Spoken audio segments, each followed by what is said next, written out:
Hey everyone. So today I'm going to show you how to make this bench out of 1/2 inch maple plywood. I haven't done the math on how much plywood it's going to take, so I'm going to write that for you right here. Also, I'm going to start with about a half sheet of 1/2 inch plywood that I've cut random pieces off of for random projects. Your plywood edges should already be true and straight, but getting them from Lowe's and Home Depot, sometimes they're not. So I always like to make sure. Sometimes you will have to rip a straight line with a straight edge in your circular saw. This one's good enough. I'm comfortable with it. So I'm going to run my straightest edge on my fence and get a rip cut just to bring this down a little bit. As I'm building this, I'm not going to waste the time telling you guys the exact measurements of each cut I'm going to make. I'm going to go over the tips and tricks of making the cuts, but down below I'll leave all the measurements for you so you can follow with that. I like this Norm Abrams style crosscut sled as opposed to one like this over here, which is what you'll see most YouTubers have. And it has its place. Obviously, I have one for certain cuts, but when it comes to cutting plywood down to dimensions, this style just works out so much better because it can accommodate bigger ones. For this cut, it's actually inside of my crosscut sled a little bit. The crosscut sled is set to be right where the blade is. The blade cut it. You can probably see a short. I'll try to link it down below, and you'll see how to make this crosscut sled. Super simple. But then you're able to pull your measurement directly off of that.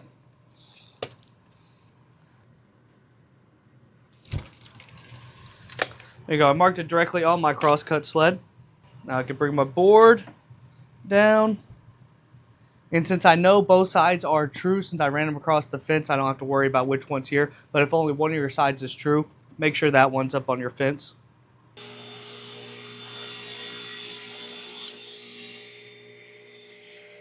Now this board's done because we already know we had a 90 that was true from the factory. We had ripped it down here to make it parallel with that, and then now we just took that end off.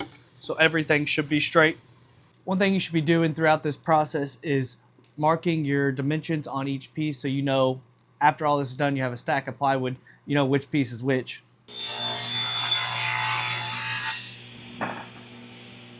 Alright guys, now that all of our pieces are cut down to size, we'll move on to the next step of this project, which will be cutting the rabbets on a dado stack.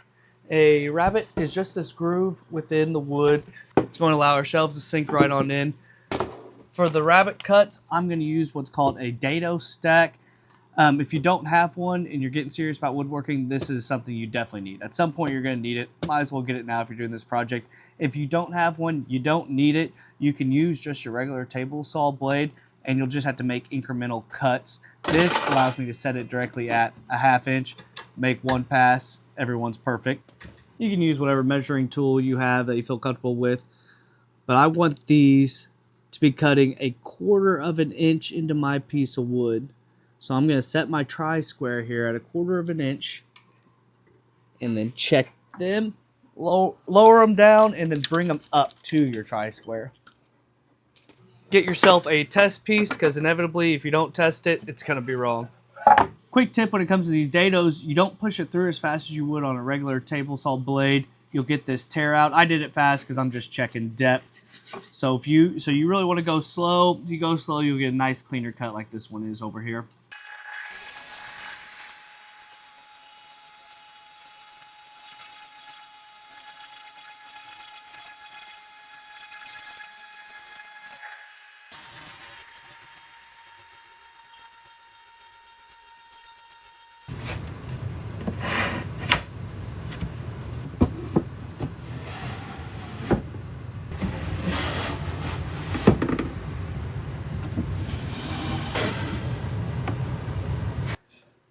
These 2.5 inch pieces that I had you cut in the cut list are going to act as a base, so they should fit pretty snugly, almost ideally picking it up even a little bit. Slide those in all the way to the back for this test fit. Don't push them too hard back there because that back's not set up yet. We're just trying to see what it may look like. Slide that one, it'll be in the middle. Now you got your longer piece, which will be the front. Kind of wedge it in here.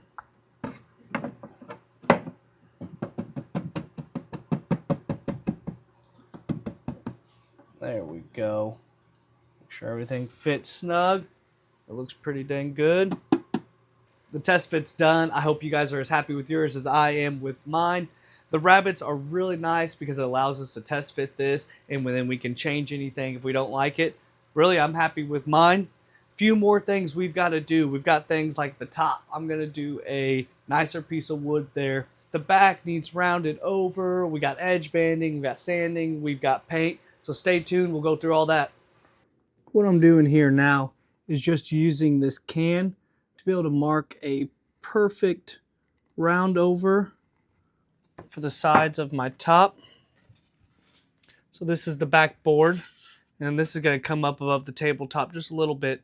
So I want to have it rounded over and rounded over. So to do that, you can find anything in your shop that's perfectly circular, whatever fits the radius you want, set it on there and mark it. Now I'm going to take it over to the bandsaw. Okay guys, now we're at the bandsaw. Right now I have my 1/2-inch bandsaw blade on here, and 1/2-inch bandsaw blades are really only good for resawing lumber, ripping it down. So I'm going to switch it over to an 1/8-inch blade, and that'll allow me to make these roundovers nice and easy. You can make these cuts with a jigsaw if that's what you have. A bandsaw just comes out a little cleaner, especially on this plywood.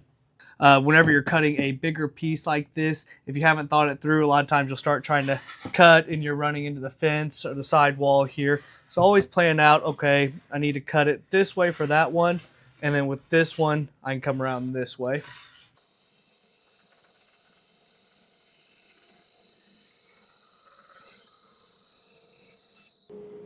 When making cuts with your bandsaw or even your jigsaw, you'll see here you'll want to keep it 1 millimeter or 1/2 millimeter right outside that line that you marked, and that'll allow you to then sand it down to that line. All right, our backboard roundover is almost complete. It just needs a quick sanding, which we'll get to that in just a second. While I was working on that, I did have this wood filler hardening up on some of these pieces of plywood. Some of them had some tear out, just bad spots. So I put some wood filler on there and let it sit for about an hour, and now it should be ready for a sanding. As far as it goes for the sanding of the plywood, I'm not going to do anything harder than 240 grit. I'll probably do something like 320 grit. The plywood should be flat, pretty well ready to go. We just want to get one extra cleanup, one good sanding before we put our primer on. Hey everyone, so today on the agenda, we've got actually putting the box together. As you can see here, I've kind of mocked it up, get some idea. But before we do that, we're going to go ahead and get our plugs finished on this back. So right before we left yesterday, we glued these plugs in, left them long, and now I'm just going to bring them down with the Japanese pull saw. With the pull saw, obviously it cuts on the pull stroke. Sometimes I like to do a couple forward strokes just to get my notch kind of started where it's going to sit in. But then you use it almost like a kitchen knife. If you know how to cut with a kitchen knife, you're usually cutting with your knuckles. And that's how it is. I use my thumb, but making it my knuckle so that my tip's not near the tip of the pull saw. And that keeps it pressed up against the edge. And then I line up my eye to make sure I'm up against this. And if you're a little off on this, no big deal, since you can just hit it with the sander real quick to bring it down.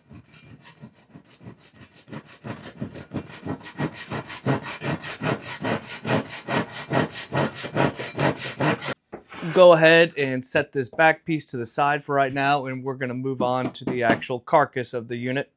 Throughout putting this together, you're going to see me using these 90s. They're great for cabinetry. You know, they're used to just keep your cabinet at 90 as you put it all together. Honestly, I don't even know what brand this is, but you could find any of these, I'm sure, on Amazon or something. Probably don't go with the cheapest ones because you do want to make sure they are right at 90 and not a little bit off. All right, we're going to start with this side, gluing it and screwing it. So I'm going to leave my 90 on this side, and we're going to use, this is actually going to be installed underneath. But for right now, we'll just temporarily set it under here just to hold up this wall. And then we can get our glue in here.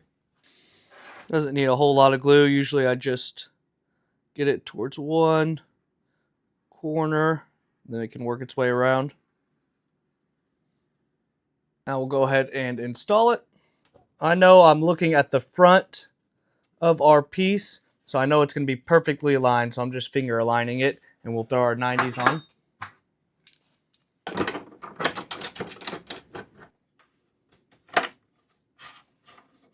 On this project, these two side screws are going to be the only screws that aren't on the back side. So for these, I'm going to use these trim finish screws, the GRK 1 1/4. The whole thing is about that little head. It allows it to sink in almost like a brad nail, giving us an easy chance to be able to fill it and sand it.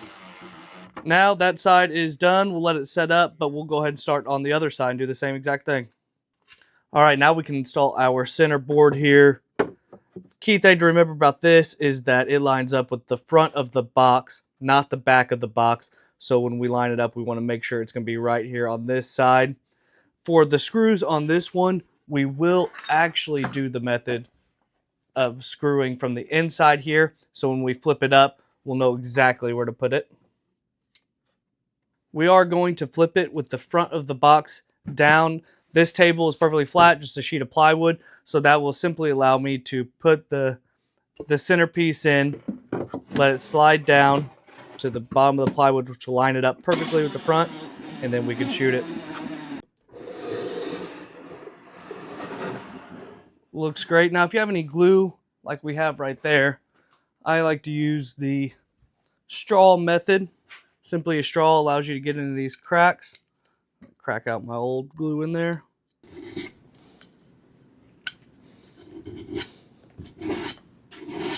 We're now on to the step of putting our edge banding around the back. Simple things you'll need is an edge cutter, a roller, the iron, and then I have 3/4 inch birch edge banding. What it has is glue on the inside. So the whole thing is we're just going to be putting this on, using an iron to melt the glue, and then rolling it just to get it a full seal. As far as the iron goes, you want it running as close to 390 degrees Fahrenheit as you can. That seems to be the most ideal temperature.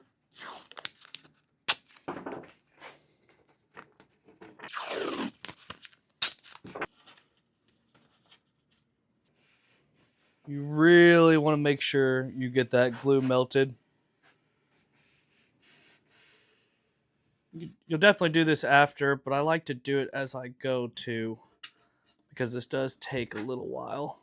I want to make sure it really works its way in.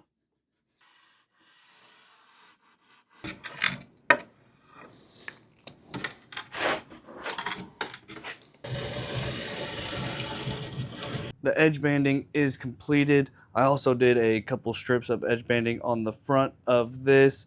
It's only 2 strips. We left strips off the side because the side's actually going to have a piece of trim we're going to cut now. That'll give the front of this just a little dimension, give it a look to it. All right, after cutting these down on the table saw, we're going to go ahead and cut the length down on the miter saw. I set up a stop block just to make it simple, but you could just measure, mark a line, and cut it. But when cutting something like this, we'll do one at a time here. You'll always want to cut off an end. That'll give you a perfect 90, and then bring it over to your stop block, and then make another cut. That'll ensure both your sides are straight.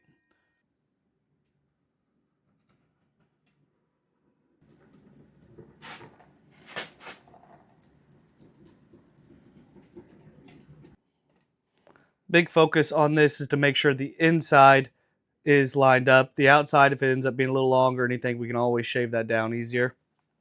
Make sure it's even down at the bottom.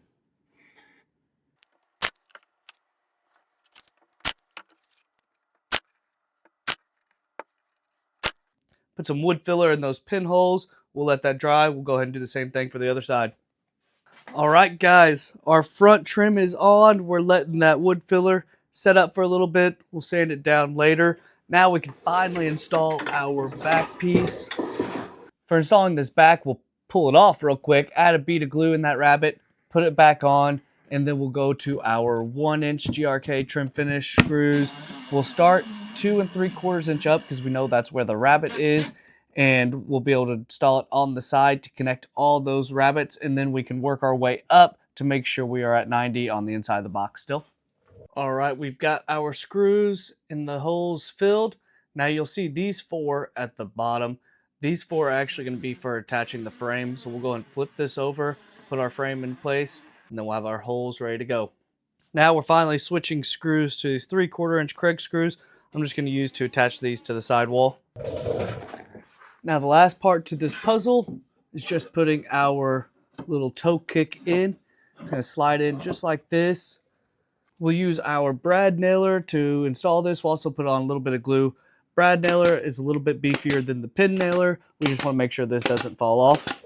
All right, with that complete, we can finally move on to the top. For the top of this workpiece, I'm going to use this beautiful piece of poplar I have. I am going to take this live edge off and square it up. If you've never worked with poplar before, one thing you'll see whenever you sand it may make you worried is that it gets green. But you can set it outside, it will get brown, or you can finish it. If it's sitting in a room with any windows, it will get brown over time. Now I'm going to grab our crosscut sled. This will allow us to square up the edges, sides. All right, with our top cut down to size, I do have a crack right here on the knot. It goes all the way through. So I'm going to put a piece of tape here and then go ahead and fill this just with some black super glue. Now for the cabinet top, we're going to route the edges. I'm going to keep it a simple look with a 1/2 inch round over bit. Top's looking beautiful, ready to go for some finish.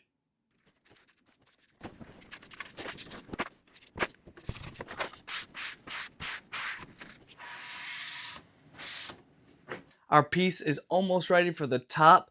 I've done 2 coats of primer on it and 2 coats of finished cabinet paint, so it's ready there. Now we got to get to the part of connecting the top to the base. And how we're going to do that today is actually using these figure 8 screws and fasteners.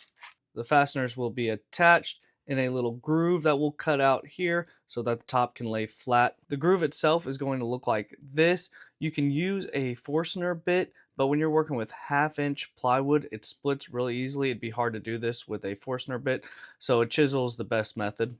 You'll just want to use a screwdriver to simply drive the screw.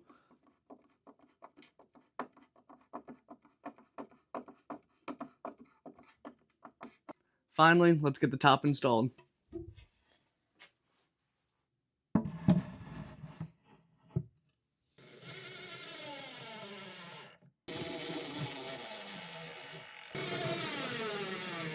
With those done on the underside, we'll flip it around, put some screws in the back to fully secure it. Make sure to do one final check that everything is lined up the way you want it. Now we can do the final screws. Quick mark down with the speed square.